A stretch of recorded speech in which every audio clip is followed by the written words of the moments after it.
First of all, I want to start by thanking our staff, Nikki Biesing, Heather Klinger, Adrian Kochi, Lori Lindemuth, Joellen McGranahan, Pat McCaig, Jan Swift, Tammy Terhune. And I want to give a special thanks this morning to Peggy Myhoover, our Conference Benefits Officer, and Susan Peterson, our Human Resources Manager, who joined staff leadership within the last year and have really brought so much commitment and into their work. And I give all of the staff a great thanks. It's only because of them.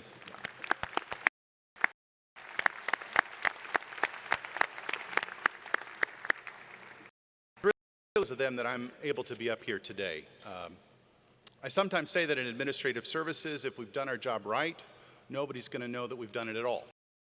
It makes me wonder why in the world they gave me 10 minutes. This is my second annual report, and I think the first year went relatively well.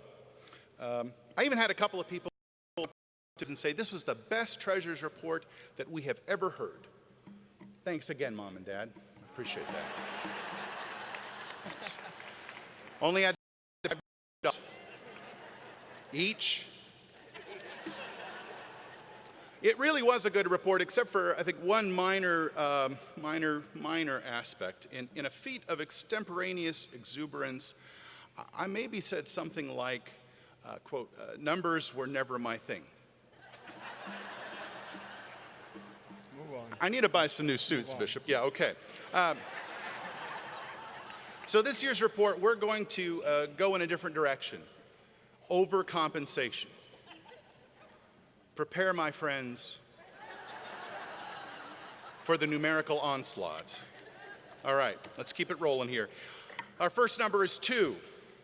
For the second year in our history as a conference and the second year in a row, you and your churches have achieved over 90% payout on mission shares.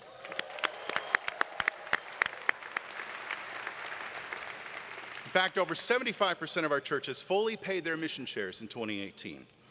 And 10 out of the 17 districts paid at least 90%. And I'd like to do a little shout out, if we may. First of all, for Missouri River, 91.9%. Salina, 92.4. Salina. Hutchison, 92.8. Hutch. Elkhorn Valley, 92.9. Elkhorn. Kansas City, 92.9. KC. Flint Hills, 93.4. Flint Hills. Great West, 94.9. Woo! Prairie Rivers, 96.2. Woo! Gateway, 97.8. Gateway! And taking the lead this year, Blue River, 98.1%.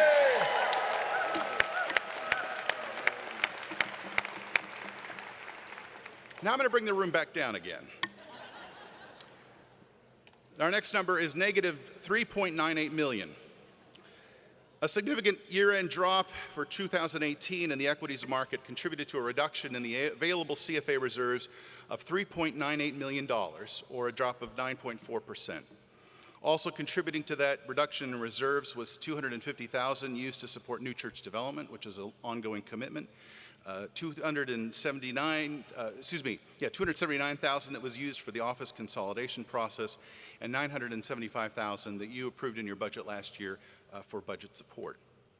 The good news, though, is that thanks to sound investment strategies and the good work of the Kansas and the Nebraska foundations, as well as WestPath Benefits and Investment, at the end of April, our total reserves have rebounded to $41.3 million, just about $1 million under where we were at the beginning of 2017. We remain one of the most financially sound conferences in the denomination, with the lowest mission share as a percentage of local church income of any conference in the nation.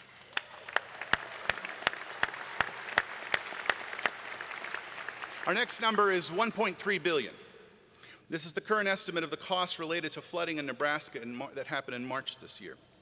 Since that time, millions in additional damage have been caused by more flooding in Kansas and Nebraska, and of course the damaging thunderstorms and tornadoes that have ravaged communities, including Lawrence and Linwood just this week. All of this within the context of another disaster. Go ahead and show the slide. There we go. Which we will discuss in a few moments. Yet amidst the challenges and the deep division the people of the Great Plains Conference have, as of Wednesday night, contributed $701,165,000 to disaster response this year. All right.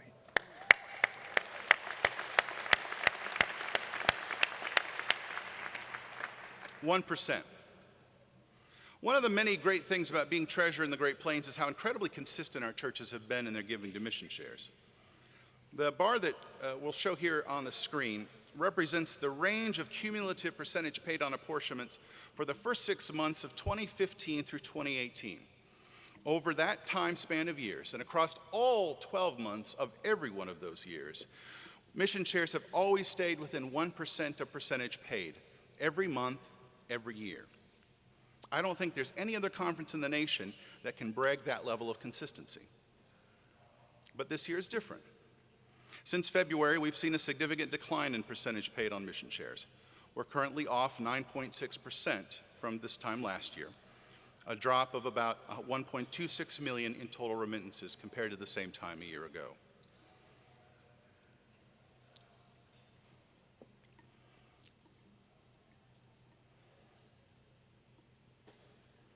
Keep going, Todd. Okay. This is a puppy. One puppy. No reason, I just really wanted to have a moment of warm, cute fuzziness that we could have here. I want you all to take a deep breath and let it out slow. Look at the puppy. Look into the eyes of the puppy. Move on. Become one with, never mind, okay. Keep it going. Folks, it's going to be okay. Based upon verbal commitments that we have received, I do expect that these payments are going to rebound significantly in June, and perhaps we can even narrow that shortfall by as much as 3.1% by the end of June. That said, this is still an unprecedented reduction in mission share income. CFA and your staff are going to continue to closely monitor the situation, and we're ready to make adjustments in spending plans so should conditions make it necessary. The budget that Zach presented yesterday has a 1% reduction from last year's budget. It's in line in our current practice of apportioning 10% of the operating income as reported in your church's Table 3 local statistical reports. This fall, CFA and the mission alignment team will continue to review giving conditions and determine what adjustments may be necessary to total planned spending and programmatic priorities. Okay. Next one is greater than, which admittedly is not a number, but it's kind of math, so close enough. It's a challenging time to promote connectionalism in the United Methodist Church. We face our greatest crisis since perhaps the 1840s. And I think our future is not going to look like our present.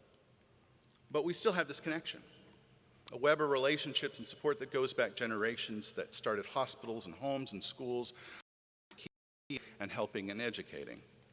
We've mobilized hundreds of volunteers and thousands of dollars to support our neighbors in need during disaster response. We're part of a connection that hosted over 5,000 campers, of which 400 accepted Christ for the first time. 1,700 rededicated their lives to Christ, 800 felt a call to serve the church, and 490 felt a call to licensed or ordained ministry. It's a connection that's trained over 1,200 leaders about fresh expressions and is committed to starting 4 new congregations this year. This conference is not just an amalgamation of churches or a bureaucratic system. It is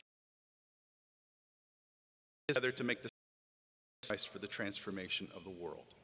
We are greater than the sum of our parts.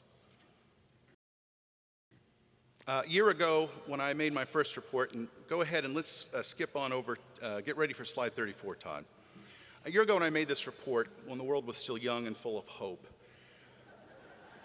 there was plenty of talk about how, well, we'd love to get something started, but we're just going to wait a little while to see how 2019 works out, and then we're going to get started on that.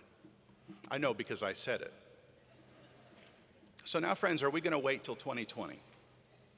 We're living in a time of disagreement, ambiguity, difficult conversations, hard choices, but the call has not changed. The work is not going to get easier, and there are some sobering numbers I'd like to report from 2018. Go ahead to slide 34, Todd. 72%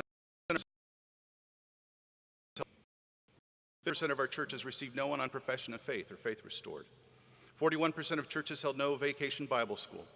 37% of churches reported having no ministries with the poor in their 23% of churches reported having no children or youth. These are not mere percentages. They're lost opportunities for building the kingdom of God. We can wait and wait and wait. It's not going to come. As I like to tell our staff, you have been called to serve God in the church in this time and in this place, whether you like it or not. Amidst our struggles and fears, I hope we can give thanks for the tremendous resources that God has given us in people and in money. We may not have everything we want, but what we have is sufficient. It is enough.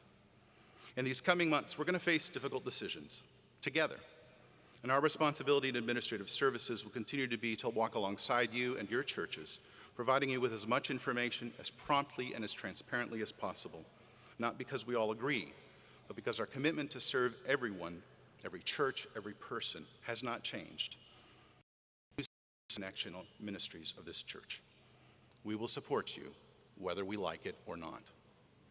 Thank you for your time today, and may God bless you and your ministries.